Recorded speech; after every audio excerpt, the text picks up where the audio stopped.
ओम नमो भगवते वासुदेवाय। ओम नमो भगवते वासुदेवाय। ओम नमो भगवते वासुदेवाय। ओम अज्ञानतिमिरान्धस्य ज्ञानाञ्जनशलाकया चक्षुरुन्मिलितं येन तस्मै श्रीगुरवे नमः। श्रीचैतन्यमनोभीष्टं स्थापितं येन भूतले स्वयं रूपा कदा मह्यं ददाति स्वपदान्तिकम्। नमो विष्णुपादाय कितना कृष्णपृष्ठाय टाइम हो गया?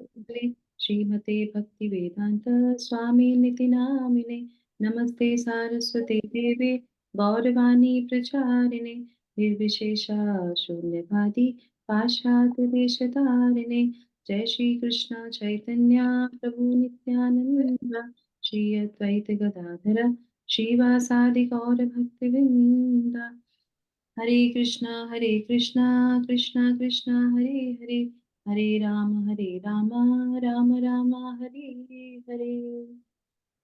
जगत गुरु श्रील प्रभुपाद की जय। भगवत वाणी भगवत गीता जी की जय। गुरु महाराज की जय।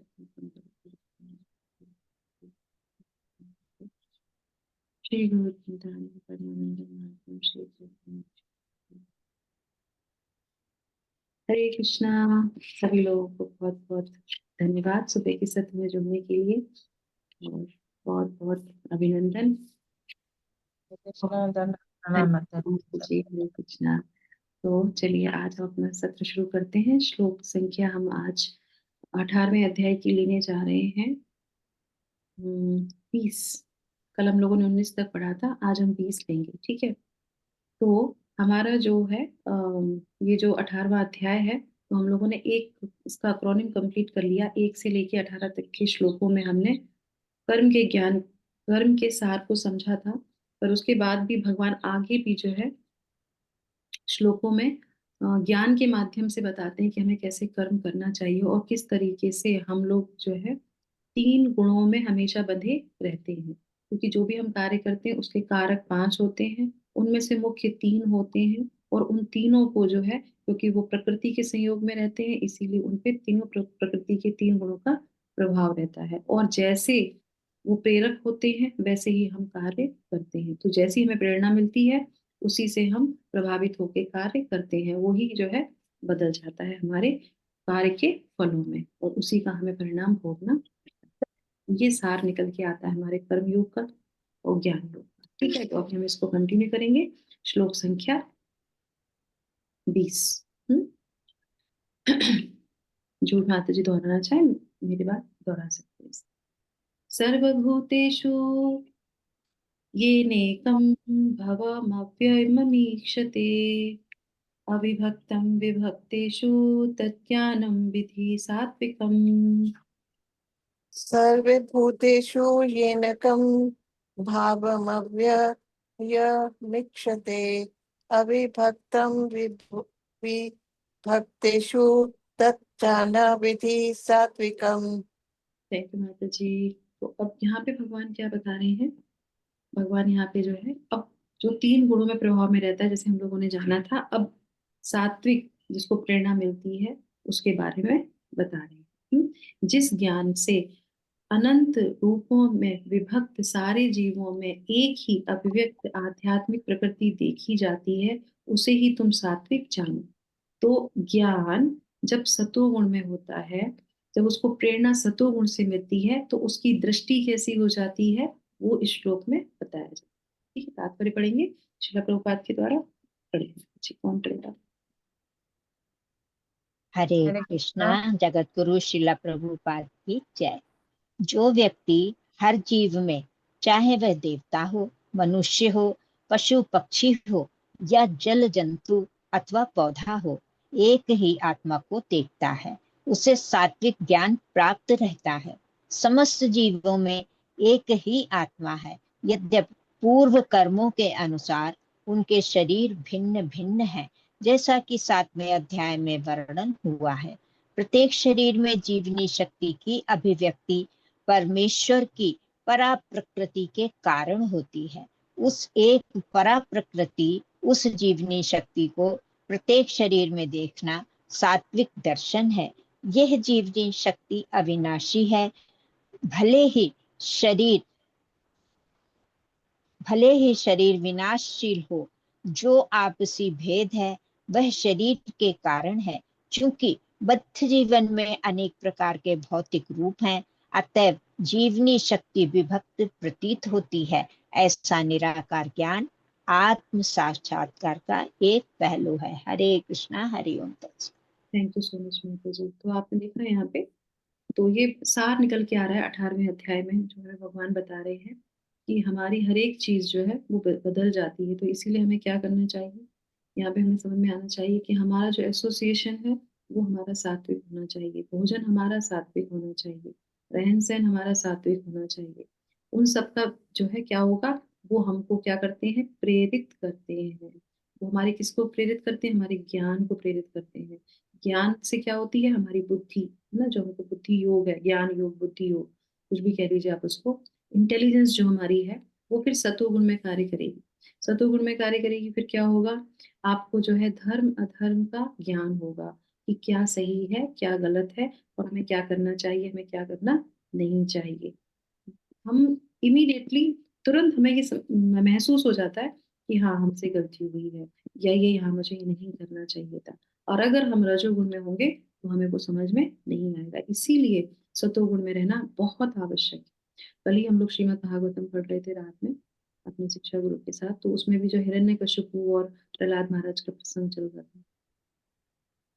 हाँ, तो उसमें भी वही बात आ रही थी कि जो है मनुष्य को देह क्यों मिलती है बार बार, क्योंकि फिर वो जो है 3 गुणों से बंध जाता है। और आपने देखा होगा, अगर हम नीचे तमोगुण में जाएंगे तो क्या होगा, अधो योनि मिलेंगी। अधो योनि मतलब 84 लाख योनियां, 84 लाख योनियां मतलब दोबारा से चक्र चालू हो गया। तो ये जो जीवन मिला है, इसमें हमें प्रयास करना चाहिए कि हम ऊपर उठते जाएं। अगर ये इम्पोर्टेंट नहीं होता तो भगवान उपसंहार में क्यों बोलते, सही है ना। तो ये जो चैप्टर है, इसमें एक एक पॉइंट जो बोला जा रहा है वो टेक अवे पॉइंट है, इसको हम छोड़ नहीं सकते, इसलिए भगवान इसको दोबारा से हमें याद दिला रहे हैं। अब हम पढ़ लेते हैं इसको, 21वें वाले श्लोक, है ना। पृथक्त्वेन तु यज्ञानं नाना भावन पृथक विधान, वेत्ति सर्वेषु भूतेषु तज्ज्ञानं विधिराजसम्। पृथक्त्वेन तु यज्ञानं नानाभावान् पृथग्विधान्, वेत्ति सर्वेषु भूतेषु तज्ज्ञानं विधिराजसम्। भगवान अब यहाँ पे क्या बताते हैं, अब ये कहते हैं जिस ज्ञान से कोई मनुष्य विभिन्न शरीरों में भिन्न भिन्न प्रकार का जीव देखता है, तो उसे तुम राजसी जानो। तो सतोगुण में क्या था, वो सबको एक समान देखता है, सब जगह परमात्मा को देखता है। और जो जीव हैं जो अलग अलग योनियों में हैं पृथक, वो क्या देखता है, पृथक सिर्फ कपड़े देखता है, सिर्फ शरीर देखता है। अंदर से वो बोला है ना, स महात्मा सुदुर्लभा, तो वो क्या है, वो पंडिता पंडिता समदर्शिना, करेक्ट, जो श्लोक आता है ना। तो वो क्यों बोलते हैं, क्योंकि वो सबको समदर्शी भाव से देखता है, कुछ भी हो, चाहे वो मच्छर को देखे, चाहे वो पंडित को देखे, चाहे वो हाथी को देखे, और चाहे वो कुत्ते का मांस खाने वाले को देखे। समदर्शी वो होता है, वो ऊपरी स्टेज पे आ जाता है। जो रजोगुण में होता है वो पृथक। अब उसकी दृष्टि कैसी हो गई, क्योंकि रजोगुण ने प्रेरणा दी उनकी बुद्धि को, उनके ज्ञान को, और उस प्रेरणा के प्रभाव में आके वो क्या कर रहा है, हर एक चीज को अलग अलग करके देख रहा है। ठीक है, अब आप चाहो तो इसके लिए हम जो है यहाँ पे एक आपको उदाहरण के लिए, आप कोई माता जी जो है 4.35, 38, 4.42, ये मैंने कुछ उदाहरण के लिए लिखे हुए हैं। चाहेंगे तो हम लास्ट में भी पढ़ सकते हैं, बाद में पढ़ सकते हैं, ठीक है। तो अभी हम लोग इसको इसको देख लेते हैं यहाँ पे जो है श्रील प्रभुपाद क्या समझा रहे हैं तात्पर्य में। यस, बोलिए, पढ़िए माता जी।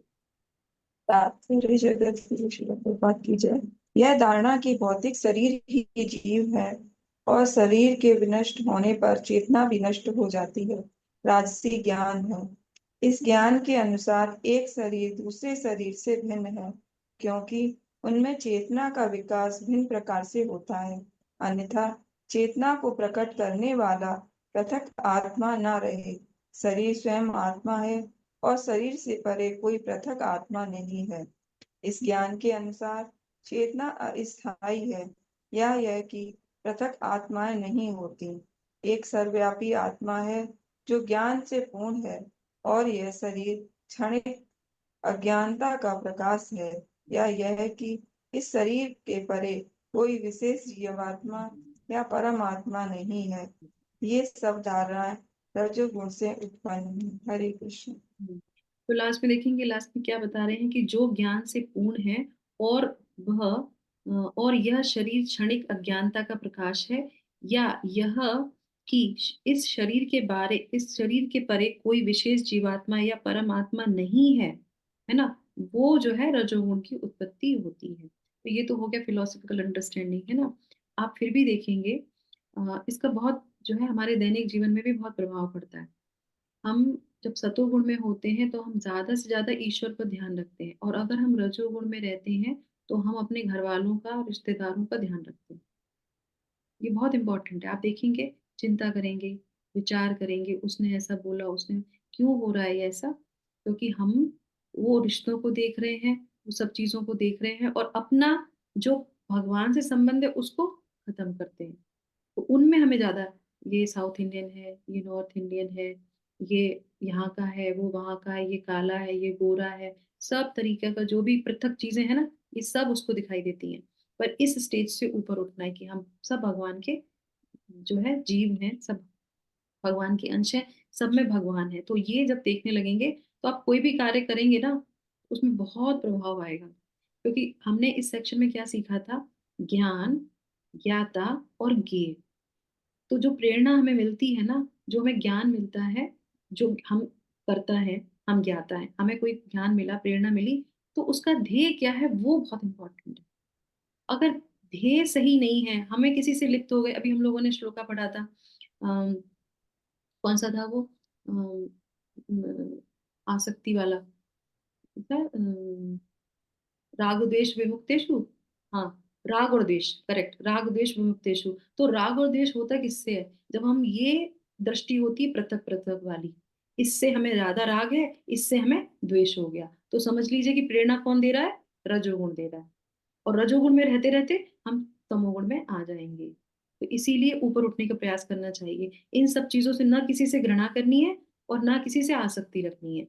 घर घर में भी ज्यादा किसी से आसक्ति नहीं रखनी, अगर आसक्ति रखनी है तो सिर्फ भगवान से रखनी है, और किसी से द्वेष नहीं करना। ठीक है, जो भी है हमें उससे कोई मतलब नहीं, हमें अपने भगवान से रखना है। तो हमें क्या होगा, हमें ज्यादा राग नहीं होगा। राग से क्या होता है, बहुत ज्यादा आसक्ति होगी, फिर हमें दुख होता है, उसने ऐसा बोल दिया, उसने ये कर दिया, फिर और दुख होगा तो क्या होगा, हम तमोगुण में चले जाएंगे। क्योंकि दुख से क्रोध आएगा, चीजें पूरी नहीं होंगी, विचलित होगा मन, और उससे क्या होगा, हम तमोगुण में चले जाएंगे, फिर हमारी बुद्धि नाश हो जाएगी। तो इसीलिए बहुत इंपॉर्टेंट है कि हमें प्रेरणा कौन दे रहा। तो जैसे ये सब चीजें आए तो हमें समझ लेना चाहिए कि हमारा प्रेरणा स्रोत रजोगुण है, और हमें इससे ऊपर उठना। इमीडिएटली अपना हरे कृष्ण महामंत्र लिया और शुरू कर दिया। तो ये हमारे लिए प्रैक्टिकल चीजें हैं जो लास्ट में हमें भगवान समझा रहे हैं। अब आ जाते हैं तमोगुण में। तो ये लास्ट वाला श्लोक, इसी के साथ हम यहाँ पे विराम करेंगे। यत्तु कृत्सन्नवेद तस्मिन् कार्ये सत्तमहेतुकम् अतत्त्वार्थवदलपं च तत्तामसमुदाहृतम्। इंदु माता जी, संतोषी माता जी, खुद बोल लीजिए। हरे कृष्ण। यत् यत्तु कृच्छ्रपत् एकस्मिन् कार्ये सक्तम् अहेतुकम् अत्वथार्थवदल्पं च ततामसमुदाहृतम्। इसमें भगवान कह रहे हैं, और वह ज्ञान जिससे मनुष्य किसी एक प्रकार के कार्य को, वह ज्ञान जिससे मनुष्य किसी एक प्रकार के कार्य को, ये वाली लाइन में हटा रही हूँ, उसके बाद पढ़ेंगे, सब कुछ मानकर, किसी एक प्रकार के कार्य को सब कुछ मानकर सत्य को जाने बिना उसमें लिप्त रहता है, तामसी कहा जाता है। अति तुच्छ को आप हटा दीजिए उसमें से, क्योंकि वो शिला प्रभुपाद का ट्रांसलेशन नहीं है। तात्पर्य, तात्पर्य में आप पढ़िए क्या लिखा है। हरे कृष्ण। श्रील प्रभुपाद की जय। सामान्य मनुष्य का ज्ञान सदैव तामसी होता है, क्योंकि प्रत्येक बद्ध जीव तमोगुणों में ही उत्पन्न होता है। जो व्यक्ति प्रमाणों से या शास्त्रीय आदेशों के माध्यम से ज्ञान अर्जित नहीं करता, उसका ज्ञान शरीर तक ही सीमित रहता है। उसे शास्त्रों के आदेश अनुसार कार्य करने की चिंता नहीं होती। उसके लिए धन ही ईश्वर है और ज्ञान का अर्थ शारीरिक आवश्यकताओं की तुष्टि है। इसे ज्ञान का परम सत्य से कोई संबंध नहीं होता। यह बहुत कुछ साधारण पशुओं के ज्ञान तथा खाने, सोने, रक्षा करने तथा मैथुन करने का ज्ञान जैसा है। ऐसे ज्ञान का यहाँ पर तमोगुण से उत्पन्न बताया गया है। दूसरे शब्द में इस शरीर से परे आत्मा संबंधी ज्ञान सात्विक ज्ञान कहलाता है, जिस ज्ञान से लौकिक तर्क तथा चिंतन यानी मनोधर्म द्वारा नाना प्रकार के सिद्धांत तथा बाद जन्म ले वह राजसी है, और शरीर को सुखमय बनाने रखने वाले ज्ञान को तामसी कहा जाता है ना। तो अब यहाँ पे आ गया, तो अंतर समझ में आ गया। जो सात्विक है उसको सारी चीजें में भगवान दिखाई देते हैं, सब में है परमात्मा, सभी है आत्मा। जो हम लोगों ने पढ़ा था ना भगवत गीता में, वही स्लोगन चालू हो जाता है। उसके बाद राजसी में क्या होता है, वो सबको पृथक पृथक देखता है, ठीक है। तामसी में क्या होता है, जस्ट अपोजिट। क्योंकि वो किस में रहता है, क्योंकि वो अंधकार में रहता है, वो तमोगुण में रहता है। और उसके बाद क्या है, जिसको शिला प्रभुपाद कई बार कोट कर चुके हैं, मूढ़ है वो, अज्ञानी है। और हम लोग क्या पढ़ते हैं कि मूढ़ों के सामने तो भगवान क्या कहते हैं, मैं अदृश्य रहता हूँ, मैं उनके, मेरी माया शक्ति हमेशा अदृश्य करके रखती है। वो उनके सामने भगवान को लाते नहीं, इसीलिए वो मनोधर्म में आ जाते हैं, क्योंकि भगवान का ज्ञान नहीं होता। शास्त्रों, देखो इसमें पॉइंट लिखे हुए हैं यहाँ पे अलग अलग से। उसको सबसे पहले जो है, जो व्यक्ति प्रमाणों से या शास्त्रीय आदेशों के माध्यम से ज्ञान अर्जित नहीं करता, वो ज्ञानी वो हो सकता है, पर शास्त्रों से नहीं लेगा, गुरु से नहीं लेगा, वहां से वो नहीं लेता है ना, प्रमाणों से नहीं लेता है। उसके बाद क्या है, फिर वो ज्ञान शरीर तक ही सीमित उसका रहता है ना, आत्मा तक नहीं पहुंचता है। उसके बाद फिर को क्या है कि वो शास्त्रों के आदेशानुसार करने की उसको कोई चिंता नहीं होती है। शास्त्र में, भगवत गीता में क्या लिखा है उससे कोई फर्क नहीं पड़ता, जो हमें समझ में आता है हम वो करते हैं। कभी कभी अगर हमारा भी मन सब कुछ पढ़ने के बाद अपने मन का करने की इच्छा करे, देखिए ऐसा नहीं है कि हम लोग भगवत गीता पढ़ रहे हैं तो हमारे अंदर 3 गुण नहीं आते हैं। हम लोग आखिरी सांस तक हम लोग 3 गुणों में रहते हैं, और हमारे 24 घंटे के अंदर हम तीनों गुणों के प्रभाव में आते हैं। हम भगवत गीता पढ़ने के बाद भी कई बार ऐसे निर्णय ले लेते हैं जो हमारे को अच्छा लगता है, या उसको भी मनोधर्मी बोलते हैं, सही है ना। जब हमेशा अगर ये ध्यान रहे कि नहीं ऐसा नहीं करना चाहिए, तो समझ लो कि हमें प्रेरणा सही मिल रही है। और कहीं हमारे मन ने ऐसा मन करा, हमने ऐसा कर दिया, तो फिर क्या होगा, तुरंत हमको समझ लीजिए कि अच्छी चीजें करते करते भी तमोगुण हम पे प्रभाव दे जाएगा। तो ये सबके लिए है, ऐसा नहीं है कि वो तमोगुण वाला व्यक्ति हमेशा जो तमोगुण में रहता है उसमें ही रहता है, हम भी आ जाते हैं तमोगुण में। तो ये हमारे लिए भी उतना ही इम्पोर्टेंट है। फिर देखिए कितना सुंदर है यहाँ पे, आदेश का चिंता उसको नहीं रहती है, और दूसरी चिंता किसकी रहती है, उसको चिंता धन कमाने की लगी रहेगी, और चीजों की चिंता लगी रहेगी, और उसके लिए धन ही ईश्वर है, सही है ना। अभी हम कृष्णा कॉन्शियस में आने के बाद भी अगर उन चीजों में जा रहे हैं, तो फिर क्या है, तो भी प्रेरणा कहाँ से मिल रही है, तमोगुण की मिल रही है। तो ये चीज है, बारीक सी चीजें हैं इसमें, ठीक है। और उसके बाद क्या है, खाना पीना सोना, जैसे बताया 4 रेगुलेटरी प्रिंसिपल से जो है बिल्कुल जानवरों जैसा हिसाब हो जाता है, तो वो उस पायदान से नीचे आ जाता है, ठीक है। अब रेफरेंस के लिए आप यहाँ पे दे सकते हैं, देखिए ये जो सेक्शन हमारा चल रहा है, भगवान इसको आगे समझाएंगे। 3 गुणों का ये सेक्शन हमारा है, ये 40 तक के श्लोकों में चलेगा। अभी हम लोगों ने आज 20 श्लोक लिया है, 20, 21, 22, 3, ये 40 तक चलेगा। 40 में भगवान क्या समझाएंगे, भगवान आज हम लोगों ने कौन सा, किसके ऊपर चर्चा की, ज्ञान के ऊपर। 3 गुणों से ज्ञान किस तरीके से प्रभावित रहता है, करेक्ट। और फिर सेकंड भगवान ने क्या चूज किया था, कौन सा कारण चूज किया था भगवान ने, कर्म। कर। फिर उसके बाद कर्म आ जाएगा, फिर कर्म भी जो है 3 गुणों से जो रहेगा। तो आप चाहो तो नोट डाउन कर लो इसको। जो कर्म वाला सेक्शन है वो हमारा 23 से 24 और 25, 3 श्लोकों में हम कर्म वाला सेक्शन पढ़ेंगे कि किस तरीके से 3 गुण उस पर प्रभावित रहते हैं, जो हम कल शुरू करेंगे, ठीक है। और 23, 24, 25, 26, 26 तक पढ़ेंगे उसको। उसके बाद फिर क्या है, कर्ता, है ना। तीसरा क्या था, कर्ता। कर्ता में क्या होगा, कर्ता में भी जो है हम 27, 28, 29 तक जो है हम कर्ता के बारे में जानेंगे कि कर्ता पे जब तीनों का गुणों का प्रभाव होता है तो वो किस तरीके से कार्य करता है, हर एक चीज चेंज हो जाएगी।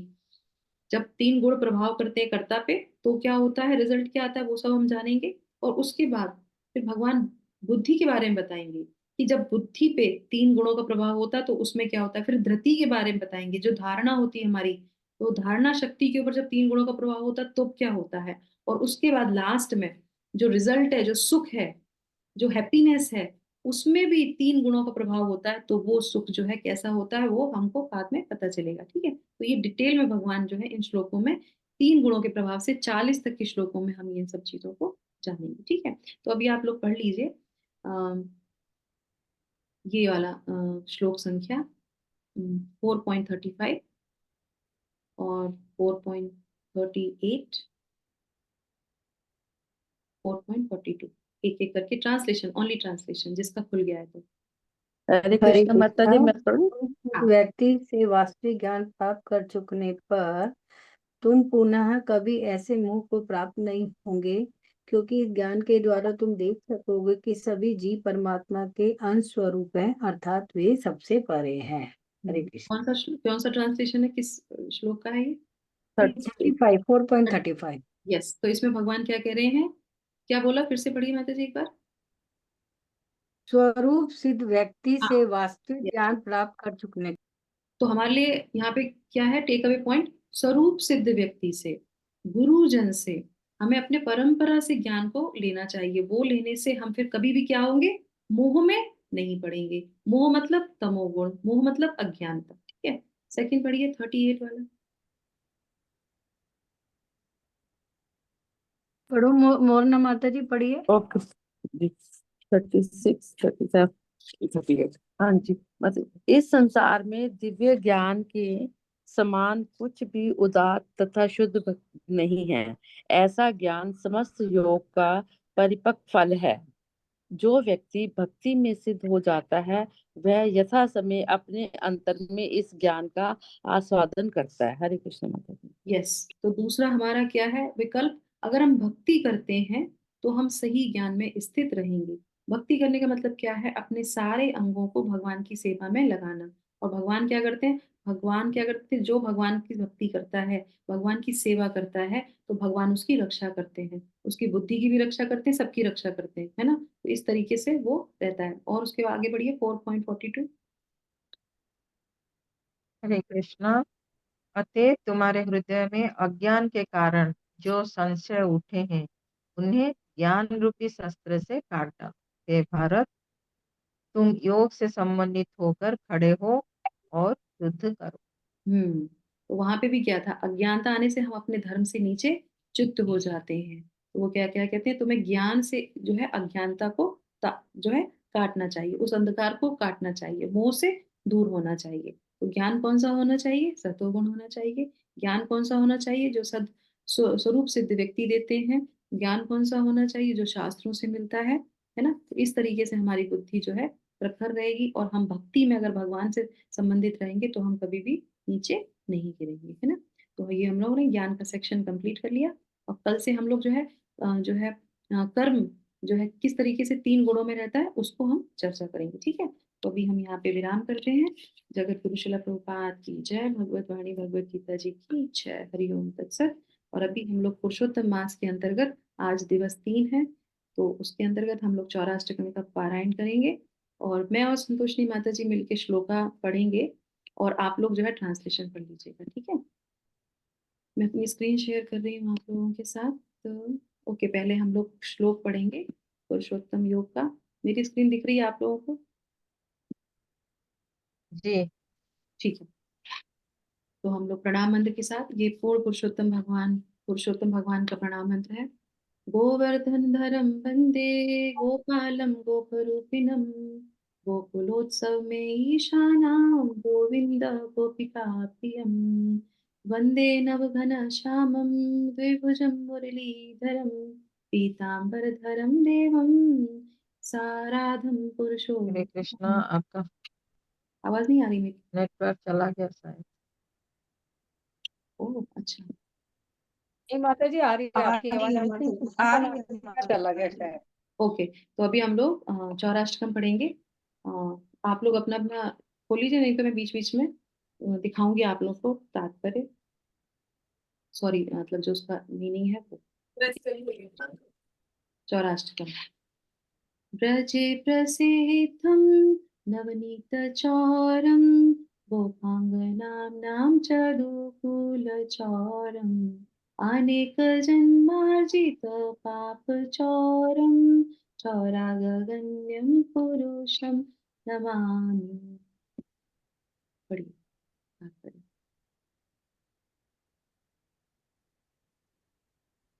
दिख रहा है स्क्रीन पे आपको? माता जी पूरी तरह नहीं आ रहा। पूरी तरह नहीं आ रहा।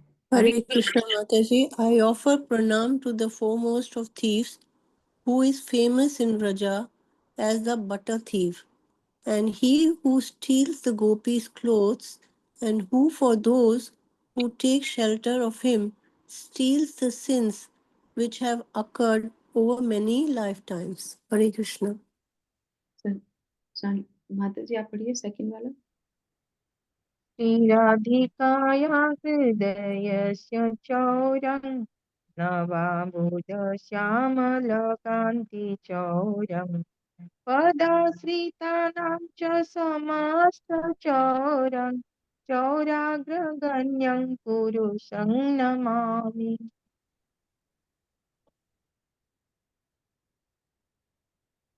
पढ़िए। मैं चारों में सबसे सर्वश्रेष्ठ को प्रणाम करता हूँ, जो श्रीमती राधिका का हृदय चुराता है, जो नए वर्षावाद की काली चमक चुराता है, जो उनके चरणों की शरण लेने वालों के सभी पापों और दुखों को चुराता है। हरे कृष्ण। तो इसमें लिखा है मैं चोरों में जो सबसे श्रेष्ठ चोर हैं उनको प्रणाम करता हूँ। हरे कृष्ण। यस, थर्ड वाला स्टैंजा पढ़ेंगे। अकंच सही नहीं लिखा है इसमें, ओके। अकंचनीकृत्य पदाश्रितं या करोति भीषुं केनाप्यहो भीषणचौर्य ईदृक् दृष्टश्रुतो वा न जगत्त्रयेऽपि। पढ़िए। जो अपने चरणाश्रितों को निष्कंचन बनाकर मार्ग में घूमने वाले अनिकेत भिक्षुक बना देता है। हाय, ऐसा भयंकर चोर तो किसी ने तीनों लोकों में भी देखा या सुना नहीं। हरे कृष्ण।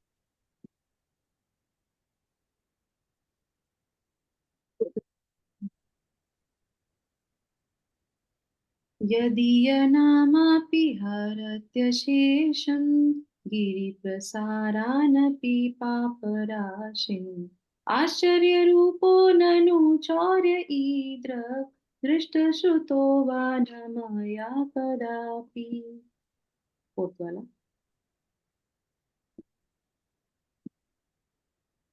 उनके उनके नाम नाम का का मात्र उच्चारण ही व्यक्ति को पापों के पहाड़ से मुक्त कर देता है। ऐसा अद्भुत चोर मैंने कहीं देखा या सुना ही नहीं।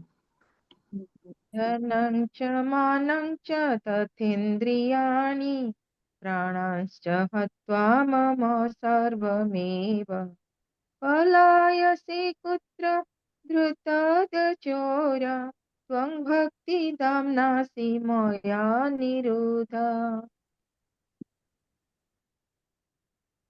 हे चोर, मेरा धन, मेरी इज्जत, मेरी समझ, मेरी जान और मेरा सब कुछ चुरा तू कहाँ भाग सकता है। मैंने तुझे अपनी भक्ति की रस्सी से पकड़ लिया है। हरे कृष्णा।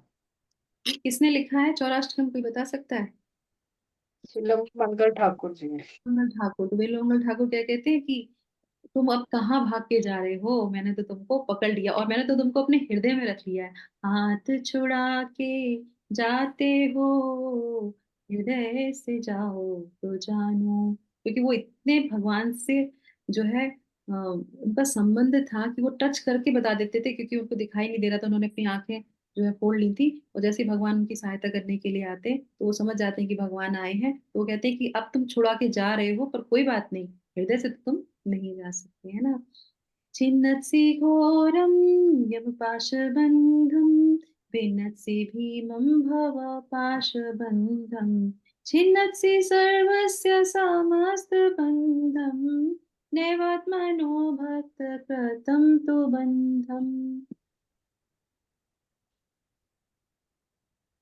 आप यमराज के भयानक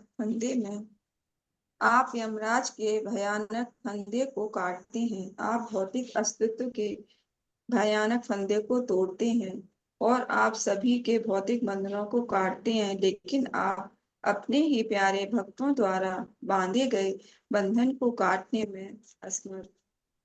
हरे कृष्ण।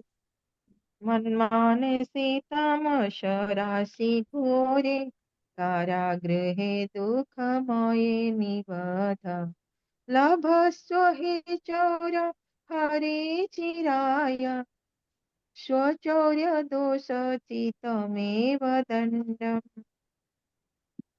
अंधकार के कारण बहुत बहुत डरावना है और तू वहाँ बहुत लंबे समय तक रहेगा। अब स्वरूप हरे, मैंने आज तुमको अज्ञान रूप अंधकार समुदाय से भयंकर एवं दुखमय मेरे मन रूपी कारागार में बंद कर लिया है। अतः अपनी चोर रूप दोष के उचित दंड को ही बहुत समय तक प्राप्त करते रहा। हरे कृष्ण। थैंक यू माता जी। लास्ट वाला पढ़ेंगे हम। कराग्रहे वस सदा हृदय मदीये मद्भक्ति पाश दृढ़बंधन निश्चलासनं त्वां कृष्ण हे प्रलय कोटि शतान्तरेऽपि सर्वस्य च हृदयान् नहि मोचयामि। हरे कृष्णा कृष्णा कृष्णा हरे हरे हरे रामा राम राम हरे हरे। तो इसका ट्रांसलेशन है, हे कृष्ण, मेरे सब कुछ चुराने वाले, मेरी भक्ति का फंदा सदा के लिए तना हुआ है। आप मेरे हृदय के कारागार में निवास करते रहेंगे, क्योंकि मैं आपको लाखों युगों तक नहीं छोड़ूंगा। हरे कृष्णा कृष्णा कृष्णा हरे हरे हरे रामा राम राम हरे हरे। चौराष्टकम की जय। बिलमंगल ठाकुर की जय। पूर्ण पुरुषोत्तम भगवान श्री कृष्ण की जय। जगत गुरु श्रील प्रभुपाद की जय। पुरुषोत्तम मास की जय। बताए गौर सीतानाथ प्रेमानंदे हरि हरि हरे कृष्णा। तो कैसा लगा चौराष्टकम आप लोगों को? अच्छा लगा? हाँ, बहुत बढ़िया माता जी। बहुत सुंदर। डेली हम लोग प्रयास करेंगे, 2 दिन हम लोग चौराष्टकम गाएंगे, उसके बाद फिर दूसरी प्रेयर लेंगे, ठीक है? तो पूरे महीने जब तक हमारा ये पुरुषोत्तम चल रहा है मास, तब तक हम लोग इसी तरीके से भगवान को प्रार्थना करेंगे, प्लीज करेंगे। और जो भी आप लोग सत्र में सीख रहे हैं यहाँ पे, उसको आप डेली ऐसे ही जो है प्रैक्टिस करिए, ठीक है, करने के लिए। तो इसी के साथ सब भगवान से 3 बार हरे कृष्णा महामंत्र के साथ प्रार्थना करेंगे हम सब लोग की आध्यात्मिक उन्नति के लिए। जो पुरुषोत्तम मास फॉलो कर रहे हैं उन सबको भगवान शक्ति प्रदान करें, सबको ज्ञान प्रदान करें, भक्ति प्रदान करें, सबको अपनी अपनी जो है सेवा में लगाएं, जो भी अनर्थास है उनको दूर करें, सारे जीव भगवान के पास जाएं, क्योंकि भगवान बहुत बेचैनी से हमारा इंतजार करते हैं। तो उन सभी जीवों के लिए, सबकी आध्यात्मिक उन्नति के लिए 3 बार हरे कृष्ण महामंत्र। हरे कृष्णा हरे कृष्णा हरे हरे कृष्णा कृष्णा कृष्णा कृष्णा हरे हरे कृष्णा हरे हरे राम हरे हरे राम हरे राम रामा राम हरे हरे रामा हरे राम राम हरे कृष्ण हरे हरे हरे हरे कृष्णा राम कृष्णा राम कृष्णा राम हरे हरे हरे रामा राम राम राम हरे हरे हरे राम हरे हरे राम कृष्णा राम हरे हरे कृष्णा हरे हरे हरे हरे रामा राम हरे हरे। हरे Ram Ram Ram. Thank you so much माता जी। दंडवत हरे प्रणाम। कृष्णा माता प्रणाम। सादर प्रणाम। Thank you Hare so much. Krishna सभी माता हरे जी को कृष्णा दंडवत माता प्रणाम। जी, थैंक यू सादर सो मच प्रणाम माता जी। सबको। Hare thank you so Krishna much माता सब जी। माता का सादर धन्यवाद माता प्रणाम। जी, सभी माता जी को सादर आज प्रणाम। की थैंक यू छोटा सो मच माता जी। कि आज हमारे कीर्ति में माता जी के कल था उनके बेटे का जन्मदिन, तो उनके लिए हम 3 बार हरे कृष्णा महामंत्र बोलेंगे, अच्छे स्वास्थ्य के लिए, आध्यात्मिक उन्नति के लिए, ठीक है? माता जी को बहुत बहुत बधाई के साथ हरे कृष्णा कृष्णा कृष्ण हरे कृष्ण कृष्णा कृष्ण कृष्ण कृष्ण कृष्ण कृष्ण हरे हरे हरे हरे राम राम राम हरे हरे राम हरे राम हरे राम कृष्ण हरे कृष्ण हरे कृष्ण हरे हरे कृष्ण कृष्ण हरे हरे राम राम हरे राम हरे कृष्ण कृष्ण कृष्ण कृष्ण हरे हरे हरे राम राम हरे हरे कृष्ण कृष्ण हरे हरे हरे राम कृष्णा किरण राम माता जी Ram wish you Ram very Hare very Hare happy